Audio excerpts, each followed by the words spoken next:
دا هغه کپړې دي چې دې ته به اور لګولو. الله ثبت جواب ورکړي په دې کور کې قرآن مجیدونه سوځېدلي، په دې کور کې د هغه خور جامې سوځېدلې، په دې کور کې د هغه د عزت الو پټې سوځېدلې. السلام علیکم ملګري، کور کې اور لګېدلي او جناتو لګولې، هغه ډېر پیران ورغلي، هغه اور یې وجلې نه شلو.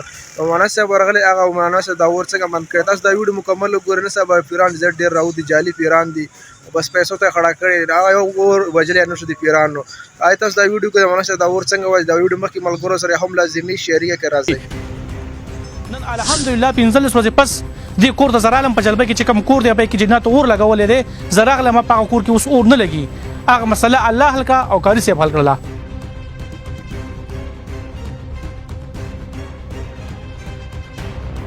چې دا کم خلک وي ما تعویز رويستو او پلانی سړی کړي دي، پلانی ځای کې پراته دي، اول ته ورشي قبرستان کې دفن دي.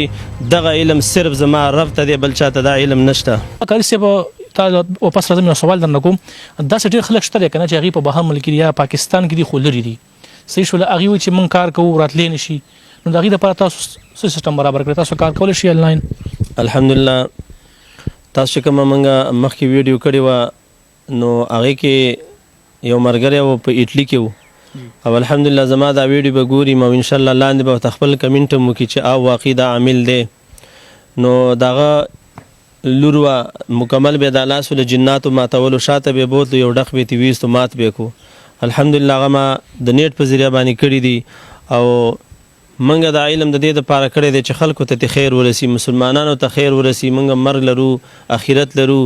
نو که یو خورکه یا یو ځوان ته زمنګ د طرف نه خیر ورسی نو دا ښه خبره ده. نو الحمدلله کاغه په ار ملکی که په هغه په ارزه کې یو چاته د جادو د جناتو نه ډیر مشکلات خو، لیکن دا ټیم هم غواړي، وخت هم غواړي، د دې توړ به عمران به توړ په ار قسمه کیږي. الحمدلله بعض خلک په مزمل باندې کوي، څوک سورۃ فاتحه باندې کوي، او زه الحمدلله د قرآن په هر یو هر آیات باندې به کوم. الحمدلله سمندر دی راسه، د الله جل شانه خزانه ده راسه. نو خبرې کو د عنایت بای باره کې چې دا مولانا سے بلګ دغه وکي د باره کې لکشانه کې د خلکو تعفیل وکي مخکې منګه کړیو، او وسیم کو زمنګ مقصد د ویډیو دوا خبرې دي، دوا ځان خودل شهرت نه غواړم. الحمدلله الله پاک هر سره کړی دي، عزت یې مرا کړی دي، او عزت او ذلت الله ورکوي. بعض عاملان وایي چې دا د شهرت د فار دی او دا ویډیو کوي په خپل کور کې به کړی وي. نه، د دې ویډیو مقصد منګه دوه دي چې دغه جعلي پیرانو نه واوړي، او کم خلکو ته چې دغه شان مشکلات دي ما سره رابطه مکوئ، د دې عمران بھائی سره رابطه وکړئ او دته د قاری صاحب زما کور ته راوله. ان شاء الله هغه جادوګرو ته زه چیلنج ورکوم چې هغه وایي چې زه د خلکو کورونه ورانوم، زه د خلکو مالی حالی جانی تاوان کوم او جادو ورلېږم پلان کوم. ان شاء الله هغه ته مې چیلنج دی، او هغه جناتو ته سرکشه جناتو ته چې هغه ځان ته په دنیا کې څوي، ان شاء الله العزیز د الله په فضل سره ا مسله زه حل کوم. باقی د مولانا سے بد عنایت به عبارت کې د خلکو ته لګ دغه وکي. کتونکو کاری صاحب خو چې کم دی د کور کې تور کړی دی، الله په فضل سره مسله حل شوله. چې څونه دی تور کې چې کم د کاری صاحب لاس دی کنه، دونو پکې دی کاری عبد الله هم دی، دی هم راغلی دی، خپل مهنت کړی، خپل زیب راغسته دی، دوی هم خبره طریقو او دی به هم خپل رائے درکې. السلام علیکم ورحمت الله. ایاک نعبد و ایاک نستعین. او کېدای شي ځنې ملګرو ته د دې ټکي نه پاته هم ولګي چې ایاک نعبد و ایاک نستعین. مونږ به صرف د الله نه مدد غواړو او د الله رب العالمین مددګار یو. خو خصوصا زه به دا ووایم چې مخکې یو بیان کې ما دا ویلي و، او په هغه ټیم کې ما ته ډېره زیاته نامیندي هم راغلې وه چې کاش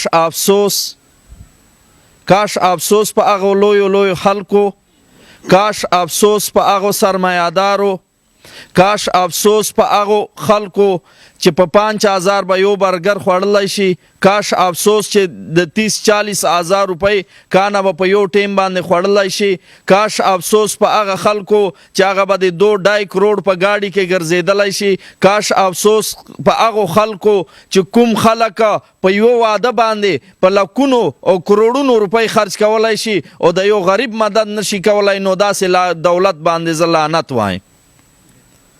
او خصوصا د ثوابه هغه خلک